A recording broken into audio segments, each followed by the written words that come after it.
It's crazy to think that Harry Potter was going to be a land in Walt Disney World, and also change the course of history today for both Disney and Universal, but obviously this deal never happened. So let's find out why today the Hogwarts School of Witchcraft is not resting beside Cinderella's castle. This is the story of how a Harry Potter land was supposed to be in Walt Disney World.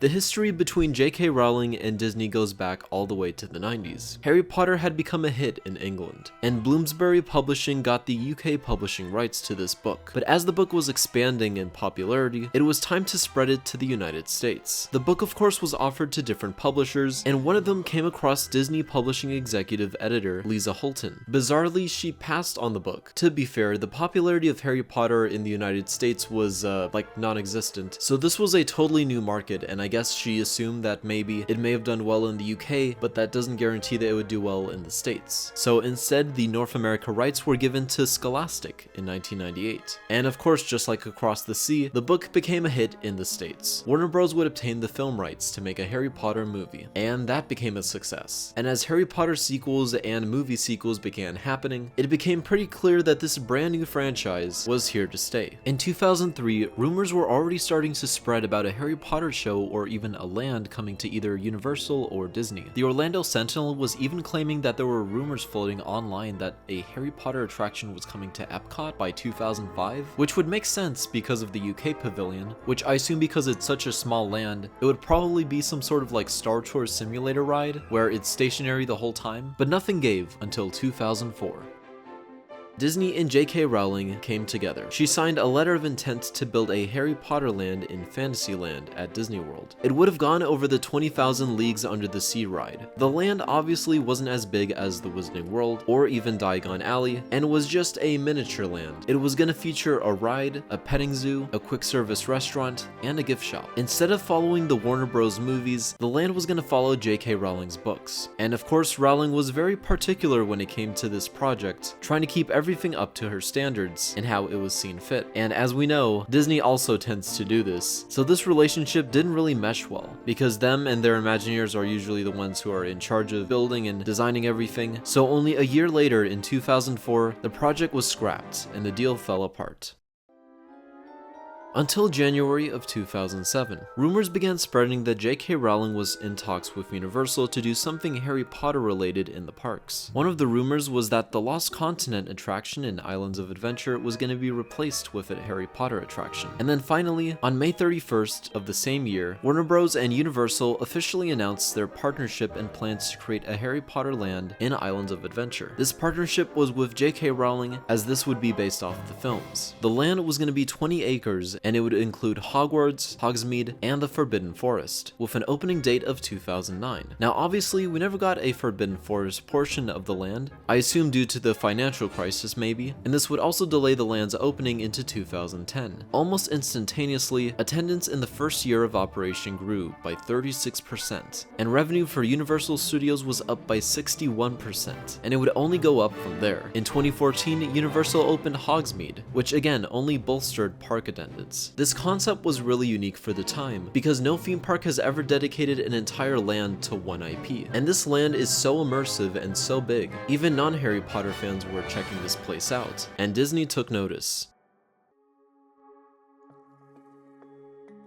Around the time that Hogsmeade would open, Disney announced that they would be opening a brand new land in Animal Kingdom, that being the world of Pandora from the movie Avatar. This was initially Disney's response to Harry Potter, and even though the land is really impressive, it still doesn't stack up to the Wizarding World, so attendance for Universal was still staying strong. So then in 2018, Disney opened Toy Story Land and its magnum opus, Star Wars Galaxy's Edge. Before we continue, I think it's important to ask, were these two lands a good response? And before I get to attendance, when I go to Toy Story Land, in some aspects, it is impressive. It has its own charm, but it still feels lackluster. You're supposed to feel like you're in Andy's backyard and that you're being shrunken down to the size of a toy, but it doesn't really feel like that's the case. It feels like I'm in a land that's themed to Toy Story way more than a Toy Story land, and it just has some obscure toy references just spread around me. Or back in the day, there was the Honey I Shrunk the Kids playground, and that made me feel like I was shrunken down. I wouldn't be as critical of this land right now if I wasn't comparing it to Harry Potter, and while I know that some people will say that it shouldn't be compared to that land, I think it's made pretty clear that Disney does want to compare it. And that same sentiment goes to Galaxy's Edge. This land was supposed to be the response to Harry Potter, but to me, it feels so hollow. It wants to be something else instead of trying to be its own thing. Its two attractions, Rise of the Resistance and Smuggler's Run, are impressive, especially Rise, but one ride can't carry an entire land. Even though I enjoy Hagrid's at Universal, I don't think that or Forbidden Journey are the main things that make Harry Potter Land what it is. But this isn't a review, maybe I'll leave that for another time. But I digress in our story. Anyhow, and although attendance was hitting all-time highs for Disney because of these three lands,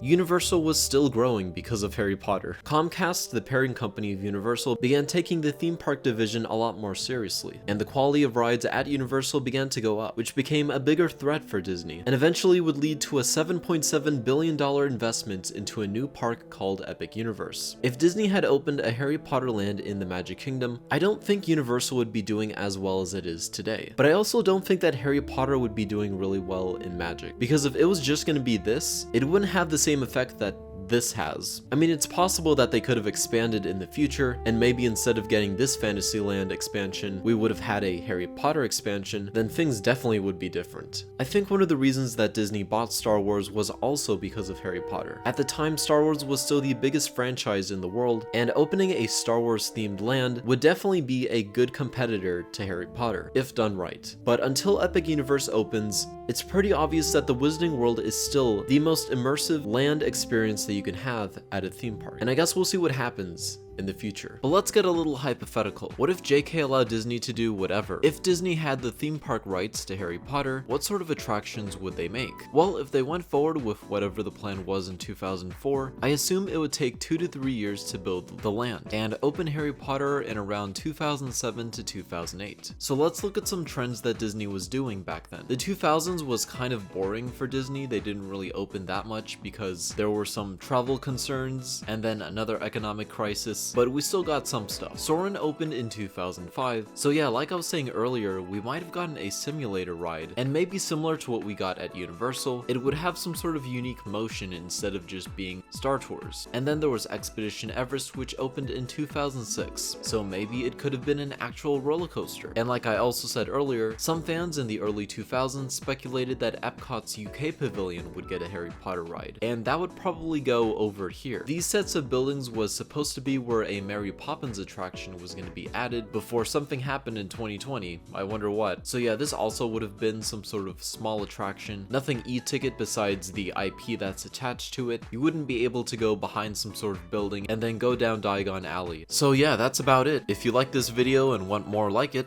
click on this thing or click on this jumble of letters, and yeah, that's all.